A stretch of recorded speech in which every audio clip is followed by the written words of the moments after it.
사도신경으로 우리의 신앙을 고백하심으로 8월 21일 새벽 예배를 시작하겠습니다. 나는 전능하신 아버지 하나님 천지의 창조주를 믿습니다. 나는 그의 유일하신 아들 우리 주 예수 그리스도를 믿습니다.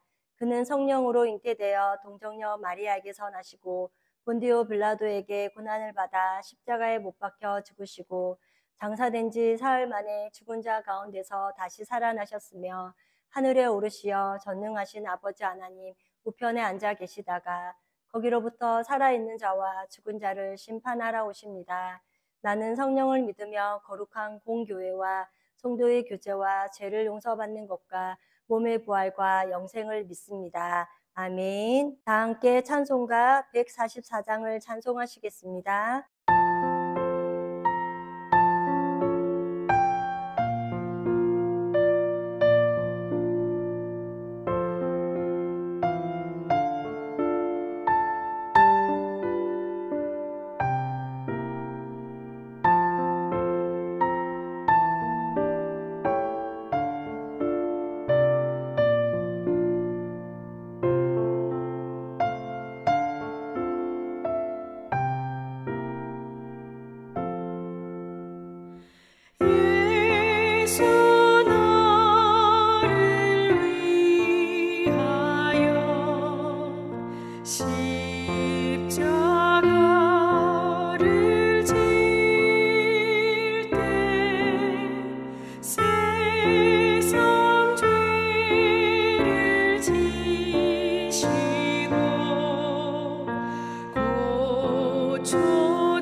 우리 공동체의 말씀 묵상 본문은 시편 122편 6절과 이사야 66장 10절 말씀으로 봉독하고 말씀을 나누도록 하겠습니다. 예루살렘을 위하여 평안을 구하라. 예루살렘을 사랑하는 자는 형통하리로다.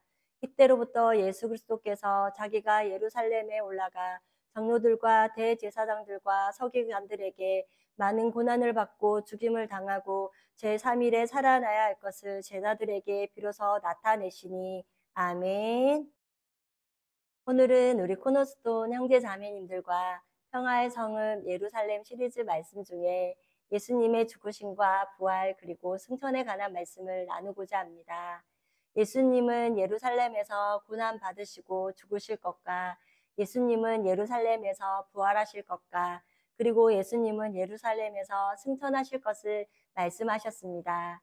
예수님은 이 땅에 오신 목적을 이루시기 위하여 예루살렘을 향하여 묵묵히 걸어가십니다. 그가 걸어가는 길은 고난의 길이요 죽음의 길이었습니다. 말씀을 통하여 예루살렘이 위대한 성읍이라고 하는 것은 그곳에서 인간의 죄 문제를 해결하셨기 때문에 위대한 성읍이라고 이야기합니다. 그리고 예루살렘을 평화의 성읍이라고 이야기하는 이유는 그곳에서 예수님의 죽으심으로 말미암아 하나님과 우리 사이에 막힌 담이 허물어짐으로 하나님과 우리와의 관계가 평화롭게 되었기 때문입니다. 성경에서는 메시아가 예루살렘을 향하여 들어가실 것을 여러 번 말씀하셨습니다. 그 가운데 하나가 구약에서 스가랴 9장 9절 예언의 말씀에 기록되어 있습니다. 시온에 따라 크게 기뻐할지어다. 예루살렘에 따라 즐거이 부를지어다. 보라 내 왕이 내게 임하시나니 그는 공의로우시며 구원을 베푸시며 겸손하여서 나귀를 타시나니 나귀의 작은 것 곧 나귀 새끼니라 라고 합니다. 이렇게 예루살렘을 향하여 즐거워하라고 예언하십니다. 왜냐하면 왕 대신 메시아께서 메시아 되시는 그분께서 들어가니 예루살렘 사람들은 즐거워하는 것이 당연하다는 것입니다. 그리고 예수님 스스로도 예루살렘에 들어가서 고난받고 죽으실 것이라는 것이었습니다. 마태복음 16장 20절 말씀을 보면 이때로부터 예수 그리스도께서 자기가 예루살렘에 올라가 장로들과 대제사장들과 서기관들에게 많은 고난을 받고 죽임을 당하고 제3일에 살아나야 할 것을 제자들에게 비로소 나타내시니라고 합니다. 이렇게 예수님은 예루살렘에 들어가 자신이 고난 받으시고 죽으실 것이라고 말씀하셨습니다. 그리고 예수님은 높은 산에 올라가셔서 모세와 엘리야와 같이 말씀하시는 장면이 누가복음 9장 30절에서 31절 말씀과 같이 문득 두 사람이 예수와 함께 말하니 이는 모세와 엘리야라. 영광중에 나타나서 장차 예수께서 예루살렘에서 별세하실 것을 말하세. 이렇게 모세도 엘리야도 예수님이 예루살렘에서 죽으실 것을 알고 이야기하고 있었다는 것입니다. 왜 이렇게 예수님께서 예루살렘에서 죽으실 것을 말씀하셨냐면 하나님과 인간 사이의 죄로 인해 막힌 담이 허물어지게 되는 엄청난 일이 일어날 것이기에 강조하고 있습니다. 누가복음 22장 4절에서 6절 말씀은 이에 유다가 대제사장들과 성전 경비장들에게 가서 예수를 넘겨줄 방도를 의논하며 그들이 기뻐하여 돈을 주기로 언약하는지라. 유다가 허락하고 예수를 무리가 없을 때에 넘겨줄 기회를 찾더라라고 합니다. 예수님이 배신당하신 장소가 베들레헴도 나사렛도 아닙니다. 예수님이 배신당한 장소는 예루살렘입니다. 예루살렘이 우리에게는 하나님과 우리의 관계가 회복된 곳이지만 예수님께서는 가룟 유다에게 배신당하신 정말 무서운 장소이자 제자인 베드로에게까지 예수님을 부인하며 벌거벗은 모습으로 도망간 가슴 아픈 장소였습니다. 예수님께서 예루살렘에 끌려다니신 길을 보면 빌라도에게 사형 선고를 받고 매를 맞고 갈보리 언덕까지 올라가는 길이 3km에서 4km 정도라고 합니다. 이것은 정상적인 사람도 3km에서 4km를 걷기가 힘든 길입니다. 그런데 예수님에게 붉은 옷을 입혀서 가시관을 쓰게 하고 예수님은 매를 맞으며 만신창이가 된 상태로 종호롱 당하시면서 십자가를 지고 끌려다니신 것입니다. 그런데 이렇게 하나님의 아들이신 예수님이 배신당하고 고난받으시며 죽으신 이유는 단 한 가지입니다. 인간에 대한 사랑 때문이셨습니다. 먼저는 하나님이 인간을 사랑하셨습니다. 이사야 53장 6절 말씀을 보면 여호와께서는 우리 모두의 죄악을 그에게 담당시키셨도다라고 말씀하고 계십니다. 하나님의 우리의 죄를 그에게 모두 담당시키신 것입니다. 우리가 아니 내가 못 박혀야 하고 내가 조롱받아야 하고 내가 죽어야 하는 것인데 내 대신 하나님은 인간에 대한 사랑 때문에 예수님을 고난받고 죽게 만드신 것입니다. 이렇게 예루살렘이 위대한 이유는 하나님의 사랑이 높이 서 있기 때문입니다. 그리고 에베소서 5장 2절 말씀에 그리스도께서 우리를 위하여 자신을 버리사 향기로운 제물과 희생 제물로 하나님께 드리셨느니라 라고 합니다. 이렇게 우리 때문에 하나님과 막힌 담을 허시기 위해 예수님께서 스스로 희생 제물이 되신 기적의 성읍입니다. 또 다른 기적은 이방인과 유대인에게 막힌 담이 없어짐을 알 수 있습니다. 남자와 여자가 이전에는 구분이 있었습니다. 그러나 예수님의 십자가 사건으로 말미암아 차별이 없어졌다는 것입니다. 그런데 예루살렘은 인간이 원하는 평화는 한 번도 없었습니다. 과거에도 그랬고 지금도 그렇고 앞으로도 그럴 것입니다. 예루살렘은 전쟁터입니다. 그럼에도 불구하고 성경은 예루살렘을 평화의 성읍이라고 합니다. 그 이유는 무엇일까요? 하나님과 인간 사이의 제 문제가 십자가로 말미암아 해결된 성읍이기 때문입니다. 이곳에서 우리는 천국 가는 길이 열린 것입니다. 그 다음 십자가의 사건과 죽음보다 놀라운 사건은 부활의 사건입니다. 예수님께서는 예루살렘에서 죽으시고 예루살렘에서 부활하셨습니다. 예수님께서 주로 활동하신 무대는 갈릴리 지역이셨습니다. 그곳에서 어린 시절을 보내시고 그곳에서 공생의 3년을 지내셨습니다. 그런데 마태복음 16장 21절에는 이때로부터 예수 그리스도께서 자기가 예루살렘에 올라가 장로들과 대제사장들과 서기관들에게 많은 고난을 받고 죽임을 당하고 제3일에 살아나야 할 것을 제자들에게 비로소 나타내시니 이렇게 고난받으시고 죽으실 그리고 부활할 곳도 예루살렘이라고 말씀하셨습니다. 우리는 하나님의 말씀에 큰 사건에만 관심을 가질 때가 많습니다. 그러나 말씀하신 하나하나를 마음 깊이 새겨서 들어야 합니다. 예수님을 사랑한 사람은 많습니다. 그런데 그분이 말씀하신 것을 새겨 들은 사람은 적습니다.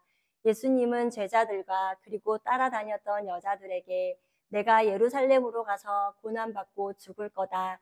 그리고 3일 만에 살아날 것을 누차 여러 번 말씀하셨습니다. 이 말씀을 마음에만 두었더라도 예수님이 고난받고 죽으셨을 때 슬프고 고통스럽기는 하지만 마음 자세가 달랐을 것입니다. 우리 코노스돈 형제 자매님과 저는 주님을 사랑한다는 고백을 날마다 하는 것과 더불어 성경을 읽고 배우며 주님의 말씀을 깊이 기억할 수 있기를 소망합니다. 그리고 부활하신 주님은 예루살렘 성읍에서 부활한 자신을 보이셨습니다. 요한복음 20장 19절과 20절 말씀을 보면 이날 곧 안식 후 첫날 저녁 때에 제자들이 유대인들을 두려워하여 모인 곳에 문을 닫았더니 예수께서 오사 가운데 서서 이르시되 너희에게 평강이 있을지어다. 이 말씀을 하시고 손과 옆구리를 보이시니 제자들이 주를 보고 기뻐하더라. 이렇게 예루살렘에서 여인들과 제자들 그리고 엠마오로 가는 제자들도 부활하신 주님을 예루살렘에서 만난 것입니다. 그리고 우리가 믿는 것은 우리의 믿음의 근간이요 뼈대가 되는 것은 교회는 하나님의 아들이신 예수님이 예루살렘에서 죽으시고 예루살렘에서 3일 만에 부활하셨다는 것을 믿는 것을 교회 공동체라고 하는 것입니다. 그리고 사도행전 3장 15절 말씀을 보면 생명의 주를 죽였도다. 그러나 하나님이 죽은 자 가운데서 그를 살리셨으니 우리가 이 일의 증인이다 라고 말씀하신 것과 같이 예수님의 부활이 선포된 최초의 장소가 예루살렘입니다. 대제사장들 앞에서 예수가 죽었다는 것을 선포하고 있습니다. 예루살렘을 통해 하나님의 구속사가 완성되었고 하나님의 아들이심을 증명함으로 부활하신 것입니다. 교회는 예수님의 부활을 믿는 공동체인가 더불어 교회는 부활하신 예수님을 전하는 곳입니다. 그런데 그것이 예루살렘으로부터 시작되었다는 것입니다. 교회는 하나님의 아들이 예루살렘에서 죽고 3일 만에 부활하신 것을 알리면서 사는 공동체입니다. 이것을 전할 때 교회가 핍박을 받게 됩니다. 그렇기에 이것을 교회가 성도가 잘 전하지 않고 있습니다. 매 주일 이것을 되새기기 위해서 모여서 예배를 드리는 것이고 쉽지는 않지만 이것을 날마다 전해야 하는 사명이 우리에게 있는 것입니다. 그렇게 바울이 갈라디아 지역, 마게도니아 지역, 나중에 에베소를 가서 예수님을 전하며 산 것입니다. 또 하나는 교회와 성도는 예수님처럼 새 몸을 입고 부활할 것을 약속받았기에 그것을 기대하며 사는 공동체입니다. 이것이 신앙의 완성입니다.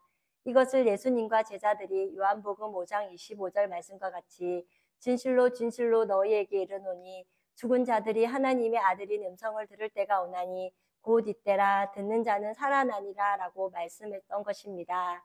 죽음이 우리에게는 슬프기는 하지만 나중에 부활할 것을 믿기에 두렵지 않은 이유입니다. 그렇기에 이것을 믿고 담대히 걸어가는 우리 코너스톤 형제 자매님과 제가 되기를 소망합니다. 그리고 예루살렘에서 있었던 부활의 영광이 우리에게도 있을 것이기에 예루살렘을 소망 가운데 바라보고 사랑하며 기도할 수 있기를 원합니다. 그 다음은 예수님과 예루살렘과의 관계는 예루살렘에서 승천하셨다는 것입니다. 이곳에서 구름을 타고 예수님이 하늘로 올라가셨습니다. 이것을 승천이라고 말씀합니다. 이렇게 예수님은 승천하실 것을 말씀하셨고 승천하시기 위해 예루살렘으로 향하셨습니다. 승천하시는 놀라운 이유와 목적에 대해서 요한복음 14장 2절 하반절 말씀을 통해 내가 너희를 위하여 거처를 예비하러 가노니 라고 말씀하셨습니다. 이것은 제자들을 위하여 당신의 백성들을 위하여 거처를 만들기 위해 올라가신다는 것이었습니다. 그리고 당신을 믿고 따르는 자들에게 당신이 올라가서 사실 곳, 우리 또한 올라가서 살 곳인 하나님 나라가 어떤 나라인지 충분히 말씀해 주셨습니다. 그런 후에 이 말씀을 믿지 못하는 자들을 위해 우리 주님은 본인이 직접 부활의 첫 열매로서 우리도 부활할 것을 보여주셨고 그리고 첫 승천의 열매로서 하늘로 올라가시는 모습을 보여주시면서 우리도 하늘로 올라가실 것을 알려주신 것입니다. 마태복음 24장 40절에서 41절까지의 말씀을 통해 그때 두 사람이 밭에 있으며 한 사람은 데려가고 한 사람은 버려둠을 당할 것이요 두 여자가 맷도질을 하고 있음에 한 사람은 데려가고 한 사람은 버려둠을 당할 것이니라 라고 말씀하셨습니다. 이처럼 예수님이 하늘로 올라가셨을 뿐만 아니라 구약에서 엘리야와 에녹이 승천한 것처럼 우리도 하늘로 올라갈 것을 기억하고 살아야 할 것입니다. 제자들이 예수님께서 하늘로 올라가시는 모습을 보면서 하나님을 찬송하고 기쁨이 가득했습니다. 우리도 예수님처럼 올라갈 그때를 생각하면서 하나님께 찬송하면서 기쁨으로 그날을 기다릴 수 있기를 소망합니다. 그리고 우리는 이 믿음을 가지고 사는 그리스도인들입니다. 이렇게 하늘로 올라가신 예수님은 하나님의 우편에 앉아 계십니다. 우리는 누가복음 22장 69절에 그러나 이제부터는 인자가 하나님의 권능의 우편에 앉아 있으리라 하시니 라는 말씀을 통해 알 수 있습니다. 그리고 스데반이 그리고 바울이 말한 골로새서 3장 1절 하반절 말씀을 보면 거기는 그리스도께서 하나님 우편에 앉아 계시느니라 라고 말씀합니다. 이렇게 우리 예수님이 하나님 우편에 앉아 계시면서 무엇을 하고 계시냐는 것입니다. 먼저 히브리서 8장 1절 말씀과 같이 지금은 우리가 하는 말의 요점은 이러한 대제사장이 우리에게 있다는 것이라 그는 하늘에서 지극히 크신 이의 보좌 우편에 앉으셨으니 라는 말씀과 같이 그분이 대제사장으로 계시고 그 다음은 디모데 2장 5절 말씀과 같이 하나님은 한 분이시요 또 하나님과 사람이 사람 사이의 중보자도 한 분이시니 그 사람이신 그리스도 예수라. 예수님은 하나님 우편에서 우리를 위해 지금도 기도하고 계십니다. 우리의 구원자 되시는 예수님이 우리의 연약한 모든 삶을 알고 계시기에 하나님 우편에서 우리의 변호자가 되셔서 중보하시며 하나님의 뜻대로 성도인 우리의 믿음 생활과 거룩한 삶, 서로 사랑하도록 강구하고 계신 것입니다. 마지막으로 요한복음 14장 3절 말씀과 같이 가서 너희를 위하여 거처를 예비하며 내가 다시 와서 너희를 내게로 영접하여 나 있는 곳에 너희도 있게 하리라 라는 말씀과 같이 이 땅에 살고 있는 우리를 데리러 다시 오시기 위해 준비하고 계십니다. 그리고 우리 주님은 믿는 성도인 우리를 데리러 오시지만 심판을 위하여 오십니다. 우리 주님이 다시 오시기 전에 사랑하는 가족들과 믿지 않는 사람들이 주님의 능력으로 예수님을 영접하도록 온 마음과 힘을 다해 복음을 전해야 할 것입니다. 끝으로 오늘도 우리는 믿는 도리를 굳게 잡고 예수님을 깊이 생각하며 예수님께서 예루살렘에서 고난받고 죽으시고 승천하신 것을 기억하면서 예루살렘을 사랑하고 예루살렘의 평안을 위해 중보하는 우리 코너스톤 형제 자매님과 제가 되기를 원합니다. 다 함께 찬송가 167장을 찬송하시겠습니다.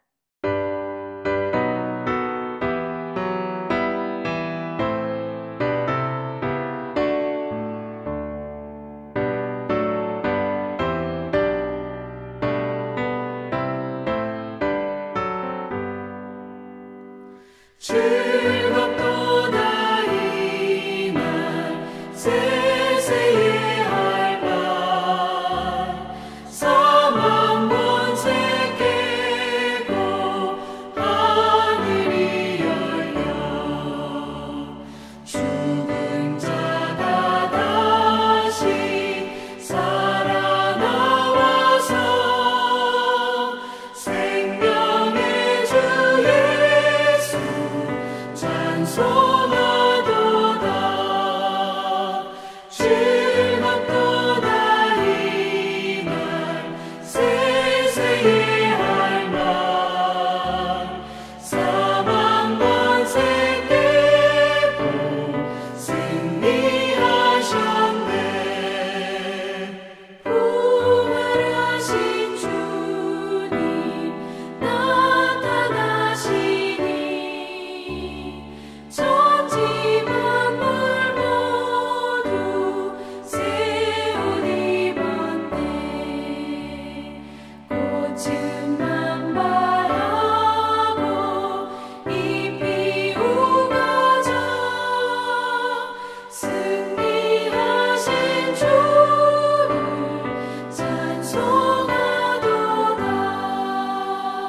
즐겁도다 이 날 세세의 할 말 사망 권세 깨고 승리하셨네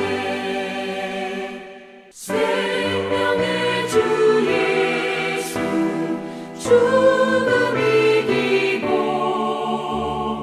무덤 문을 열고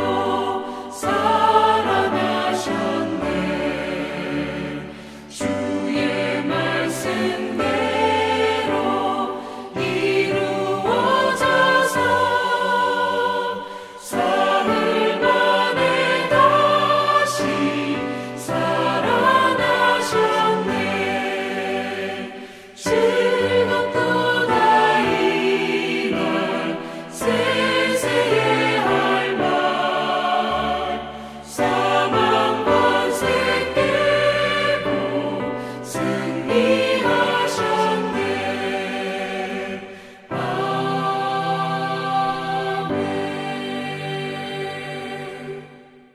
다 함께 기도하시겠습니다. 사랑의 하나님, 이 아침도 하나님의 자녀 삼아주신 것을 기뻐하며 예배로 하루를 시작해 하신 은혜를 감사합니다.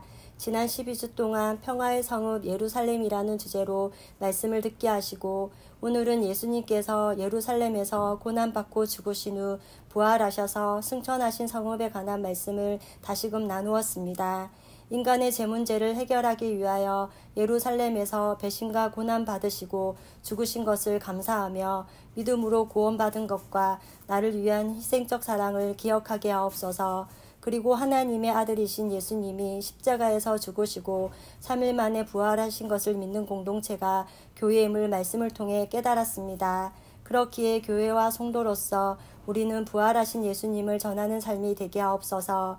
예수님이 부활하신 것처럼 우리도 새 몸을 입고 부활할 것을 기대하며 하나님의 말씀에 마음을 두고 살게 하옵소서. 또한 예수님이 하늘로 승천하셔서 성도인 우리를 위해 지금도 하나님 우편에 앉아 간구하고 계시며 예수님께서 승선하신 것처럼 우리도 들림받을 것을 소망하며 날마다 소망과 확신 가운데 거하는 우리 코너스톤 형제 자매님들이 되게 하옵소서. 들은 말씀을 기억하며 하나님의 눈과 마음이 있는 예루살렘을 사랑하고 평강을 위해 늘 기도하게 하옵소서. 오늘도 값없이 받은 은혜를 기뻐하고 감사하는 승리하는 하루가 되기를 기도하며 우리를 죄에서 구원하여 주신 예수님의 이름으로 기도드립니다. 아멘. 이 시간 합심으로 기도할 제목을 나눕니다. 나의 가족, 사랑하는 부모님, 배우자, 자녀의 구원과 흔들리지 않는 믿음을 위해 자신의 믿음과 성령 충만함과 능력 있는 삶, 경건한 삶을 살도록, 그리고 지난 주일 들었던 말씀을 기억하며 교회를 이끌어 가시는 사랑하는 담임 목사님과 사역자들을 위해, 소그룹 원들을 위하여, 그리고 오늘 있을 교육부 여름 활동을 위해 8월 마지막 주부터 진행될 요한계시록 성경 공부와 목회자 세미나를 위해, 그리고 각자 가지고 계신 기도의 제목을 놓고 기도하시기를 바라며 오늘도 주 안에서 승리하십시오.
주.